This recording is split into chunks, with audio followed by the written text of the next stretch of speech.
Orthorexic patterns, they feel constricting. They feel like you are following a set of rules that you cannot break without a really negative consequence.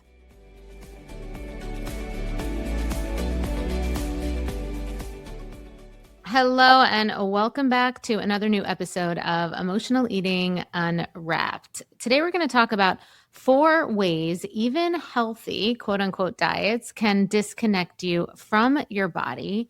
And by the end of the episode, you're going to understand 4 specific ways that even the most well-intentioned, health-focused eating patterns, just patterns that you might think are just so well-disciplined, can sever your connection to your body, sometimes even more than numbing out on a pint of ice cream or an entire box of cereal. And we're going to talk about what it actually looks like to eat in a way that makes you feel like eating is not something that you have to manage, and eating can be something that is actually enjoyable, fun, and can help you reach your goals without making you suffer in the meantime.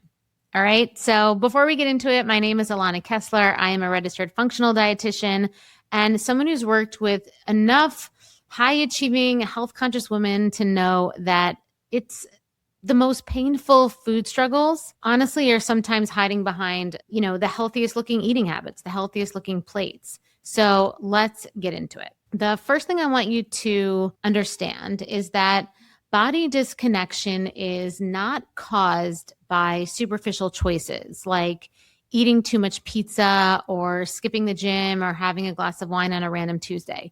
Body disconnection is a nervous system problem, and it can live just as comfortably inside a clean eating protocol that it does inside an emotional overeating cycle, a binge eating cycle. It literally can live in both. And in fact, for many of the women that I've worked with, the healthy diet was actually a hiding place, right? The healthy looking lifestyle was actually a hiding place where more control and hypervigilance lived, where anxiety, right? Really anxiety was going on inside, but you could masquerade it as discipline. And the reason this matters, and the reason I want to spend an entire episode talking about this, is that it's so important to understand that you cannot heal your relationship with food.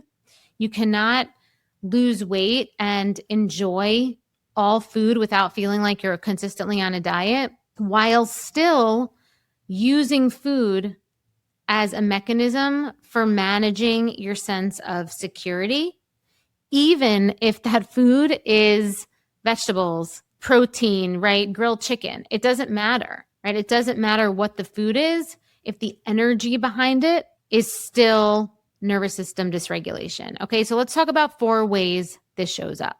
The first way healthy diets can disconnect you from your body is that the rules that you're following, right, in the healthy diets, quote unquote, there's always rules in healthy diets because you have to eat specific things at specific times, typically, and they end up replacing your body's signals entirely. What happens when you're following a structured eating plan, even a genuinely nutritious one, right? Think about what happens. You end up over time relying and outsourcing your sense of trust to this external structure, right? You eat at certain times, like I said, you stop eating when you've hit your allotted points, amount, fill in the blank.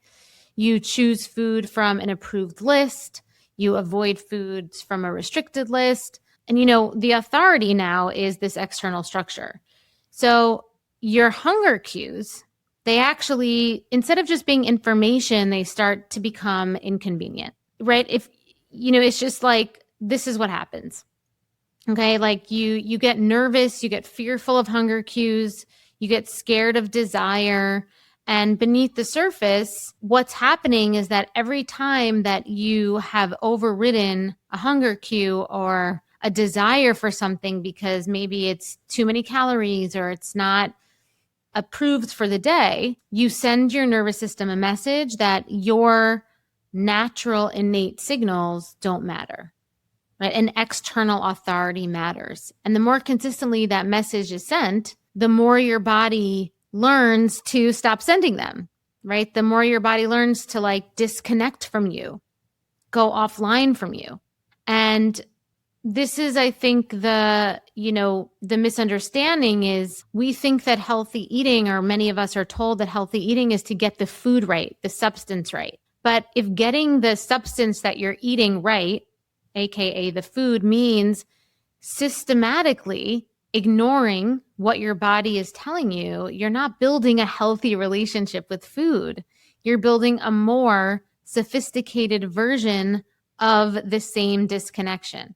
Okay, especially if you're trying to heal emotional overeating because you're like, I feel so disconnected from myself, right? It's just a different version.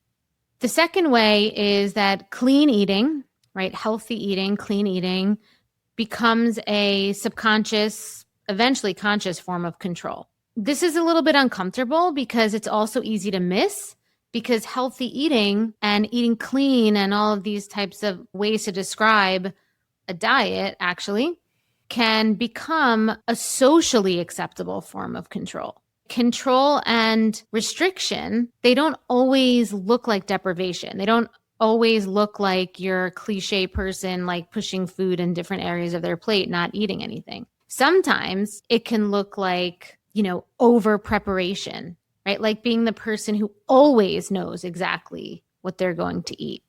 Someone who's never caught off guard by a meal, right? Like the only way that you feel calm and secure about what you're going to eat and about how your body is going to feel is if you're eating this specific clean food in this specific way at this specific time. And if you're not, you get anxious and destabilized, emotionally destabilized. I have worked with so many women. I am one of those women. When I was my own client, I always talk about this. I was my first client who appear from the outside to have a really healthy relationship with food. And especially in their social circle, their friends will be like, oh my God, Kimberly eats so healthy. Oh my God, she's such good eating habits, right? Oh, she cooks amazing meals. She knows so much about nutrition, right? She's never like binging. She's never getting out of control with eating. But underneath that, what's really happening is there is this baseline of like holding on so tightly of control that never actually feels like it releases. And the moment something disrupts that control, whether it's a spontaneous dinner out, a trip, an unexpected stressful week, or even something good, like someone surprises you with a celebration, what happens is like the meal prep didn't happen. The exact meal that you thought was going to happen didn't happen. And the anxiety that surfaces, right? What happens is the anxiety that you feel is completely disproportionate to the actual situation. And the reason this happens is because the food was never really about the food. It was about feeling safe, feeling in control, right? This clean eating thing, it was never about eating clean food. It was actually about the ritual of this control, this sense of safety, right? It was having one thing that you could manage in your life that felt unmanageable in other ways, right? It gave you this false kind of delusional sense of, if I follow this, I will get this certain outcome. It gave you a certain sense of certainty. And this is where a lot of people end up defending themselves because culturally it's acceptable, where you could say like, but I genuinely care about my health. That's why I'm doing this. And of course, like, I understand that. I believe you. Caring about your health is valid. It's important. But there's a difference between nourishing yourself from a place of self-respect and controlling your body from a place of fear. The thing is the food on the plate can look identical. Only you know the difference. This is why this is like an honesty game with yourself, with no one else, with yourself. Only you know if the clean eating is because this is genuinely something that's self-respect, you want this, this is what you're desiring, or if you're doing it because you feel like if you didn't, things would go haywire. And so eating clean can keep you disconnected if it means that your relationship with food is always conditional, right? Like you feel good about your body when you eat this way, and you feel bad about your body when you don't. And that conditionality, that constant evaluation, that is the opposite of the embodied, connected relationship, trusting relationship that actual food freedom requires, authentic food freedom. You've built a good life. From the outside, it looks like you have it all together. You eat clean, you work hard, you take care of everyone. But there's this one area that still feels impossible to master, and that is food. You can eat perfectly all day and still end up in the kitchen at night wondering why you keep doing this. You promise yourself you'll start fresh tomorrow, and I know you mean it every single time. But the cycle, it always finds its way back, especially when you're stressed, when you're overwhelmed, or when you're just tired of being the one that's holding it all together. And I get it because I lived that way for years. And what I learned is this: the problem, it was never about food. It was the pressure underneath it, the perfectionism, the self-doubt, the part of me that never felt safe and secure to just be me. And that's why I created the sober eating sequence. It's a proven 3-phase method that rewires the emotional patterns and the belief systems driving overeating so you can relax, trust yourself around food, and release weight completely naturally, without force and without obsession. Because when your body feels secure, it lets go. The cravings quiet, the self-punishment, it softens, and food, it stops being the thing that you have to fix. This is not another plan. This isn't another rule book. It's a revolutionary transformation for your nervous system, for your body, and for your identity. So join the sober eating movement today.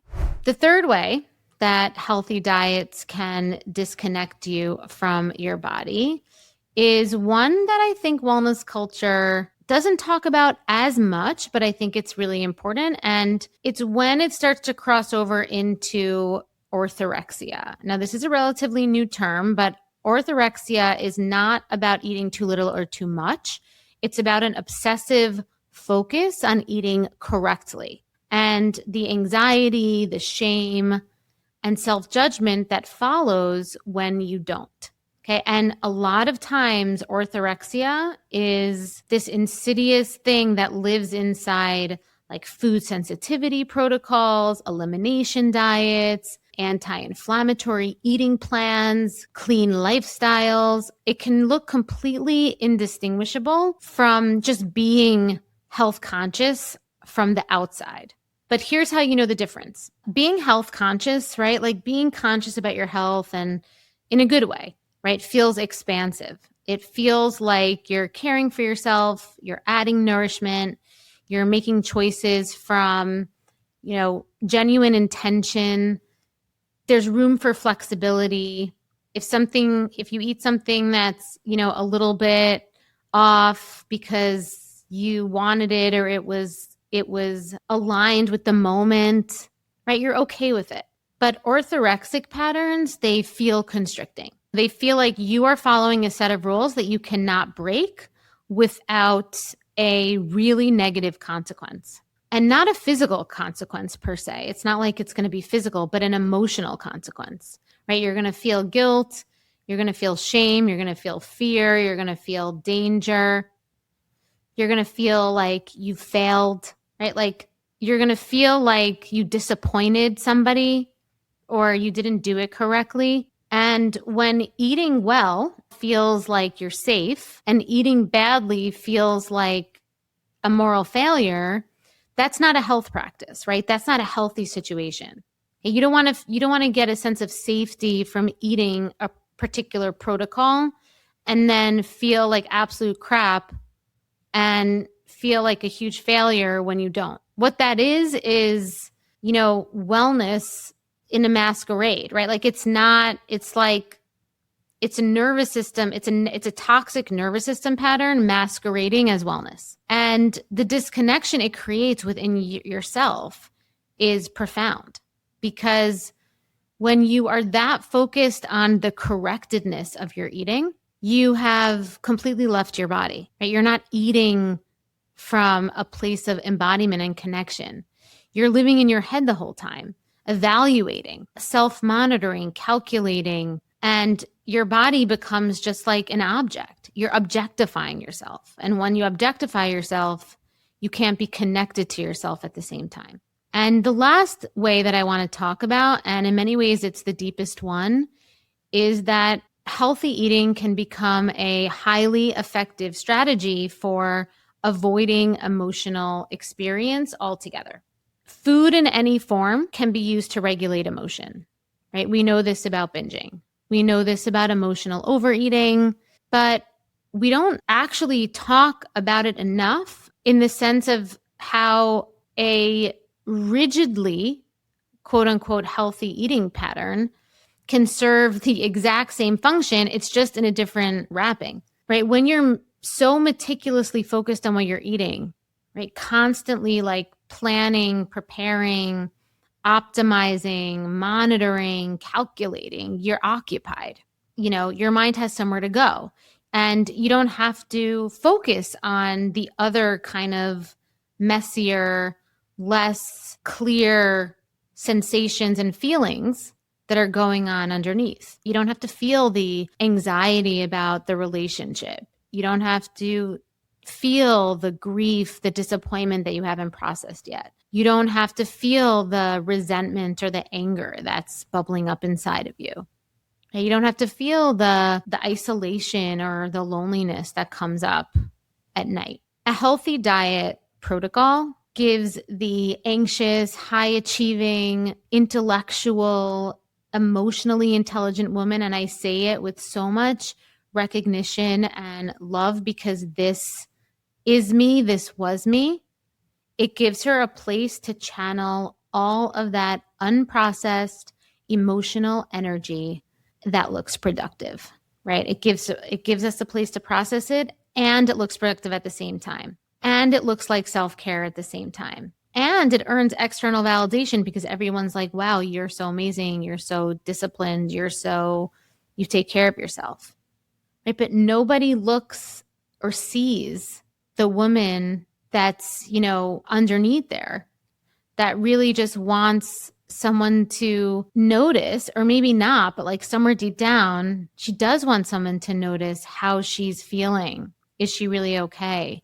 Is there something else going on underneath this organization, this control, this, perfect image? But the thing is, the body knows. The body always knows. And the disconnection, it will accumulate quickly, right?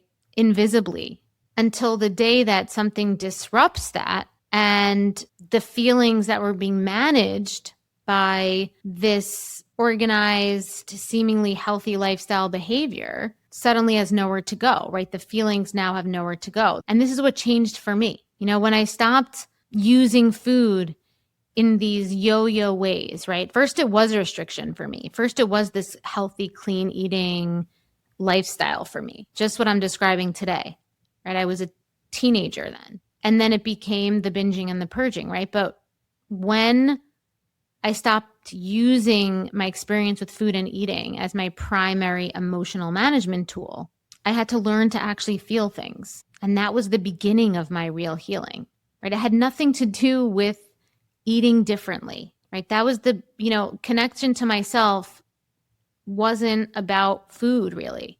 It's that I just started being different in relation to my eating rituals, to my eating mentality, right? I was more present. I was more flexible. I was less strict. I was less fearful of doing something wrong, of not being correct all the time. And I learned to be able to sit with what was actually there with me, the emotions, the feelings, and I learned to trust myself through that. So what do we actually do with this, right? Like I said, honesty, honesty, honesty. You start by getting really honest with yourself about what your healthy eating is doing for you emotionally, what your clean diet is doing for you emotionally, right? Not nutritionally, because obviously if it's clean and all that stuff on the outside, someone could look at that and be like, great plate, right? Super nutritious, great macros, great composition. But what is this doing for you emotionally, right? Is it a sophisticated system of control? Is this bringing you closer to yourself? Or is it keeping you safely in your head, right? Is it keeping you in that same pattern of disconnect from yourself and outsourcing your sense of self-connection to some external thing, right? Because the goal of a healthy relationship with food is not about a perfect, clean diet. Obviously, we want to nourish ourselves, and this isn't about eating like junk food 24/7. Obviously, we want to make aligned good decisions most of the time. But a healthy relationship with food is being able to sit down to a meal and actually be there, be able to adapt. If something comes out that you didn't expect and you want, you try it, right? You're connected to your hunger, your satisfaction, your experience of it, right? Without the noise. Ironically, it's a different kind of food noise, right? Without the food noise of rules and evaluating and self-monitoring running around in the back, okay? Because even healthy rules, they're still rules. And however well-intentioned, they create the same nervous system pattern as any form of diet culture, whether it's a diet or whether it's emotional overeating, because they place the authority outside of you, and freedom only comes when you can create and build the authority to come from within yourself. And that's the only way that you're going to feel the trust that you want. So that is all I have for you today. I hope you enjoyed this episode. Please follow us on YouTube, Spotify, Apple. Leave us a 5-star rating and a review. Share this episode with somebody if you feel like maybe they're struggling with this in their life. Like, they want to eat healthy and there's like an underlying fear of, letting go a little. Send this to them. They might really enjoy it. All right. And until next time, I'm Alana, and thank you for listening to Emotional Eating Unwrapped.